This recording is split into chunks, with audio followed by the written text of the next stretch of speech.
കോൺഗ്രസ് മുൻ അധ്യക്ഷനും മകനുമായ രാഹുൽ ഗാന്ധിയുടെ തിരഞ്ഞെടുപ്പ് പ്രചരണത്തെ പുകഴ്ത്തി സോണിയാഗാന്ധി.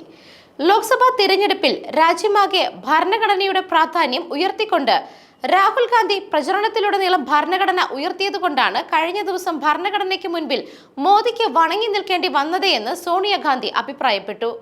കോൺഗ്രസ് അധ്യക്ഷൻ മല്ലികാർജ്ജുൻ ഖാർഗെയും ഇക്കാര്യത്തിൽ രാഹുൽ ഗാന്ധിയെ പ്രശംസിച്ചു.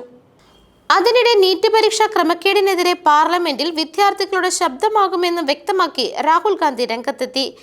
നരേന്ദ്രമോദി സത്യപ്രതിജ്ഞ ചെയ്യും മുൻപ് തന്നെ നീറ്റ് പരീക്ഷയിലെ ക്രമക്കേടുകളിലൂടെ 24 ലക്ഷത്തിലധികം വിദ്യാർത്ഥികളെയും അവരുടെ കുടുംബങ്ങളെയും തകർത്തുവെന്നാണ് സോഷ്യൽ മീഡിയയിൽ രാഹുലിന്റെ പ്രതികരണം. വിദ്യാർത്ഥികളുടെ ഭാവിയുമായി ബന്ധപ്പെട്ട പ്രശ്നങ്ങൾ പാർലമെന്റിൽ ശക്തമായി ഉന്നയിക്കും. ഒരു പരീക്ഷാ കേന്ദ്രത്തിൽ നിന്ന് 6 വിദ്യാർത്ഥികൾ മുഴുവൻ മാർക്കോടെ ഒന്നാമതെത്തി. സാങ്കേതികമായി സാധ്യമല്ലാത്ത മാർക്ക് പലർക്കും ലഭിച്ചു. എന്നാൽ പേപ്പർ ചോർച്ചയുടെ സാധ്യത സർക്കാർ തുടർച്ചയായി നിഷേധിക്കുന്നുവെന്ന് രാഹുൽ വിമർശിച്ചു. മാഫിയയുടെയും സർക്കാർ സംവിധാനങ്ങളുടെയും ഒത്താശയോടെ നടക്കുന്ന ഈ ചോദ്യപേപ്പർ ചോർച്ച വ്യവസായം നേരിടാൻ കോൺഗ്രസ് ശക്തമായ പദ്ധതി തയ്യാറാക്കിയിട്ടുണ്ട് എന്ന് രാഹുൽ വ്യക്തമാക്കി. നിയമനിർമ്മാണത്തിലൂടെ ഈ പേപ്പർ ചോർച്ച മറികടക്കും.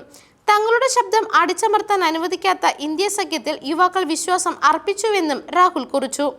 News desk മെഗ്നവിഷൻ.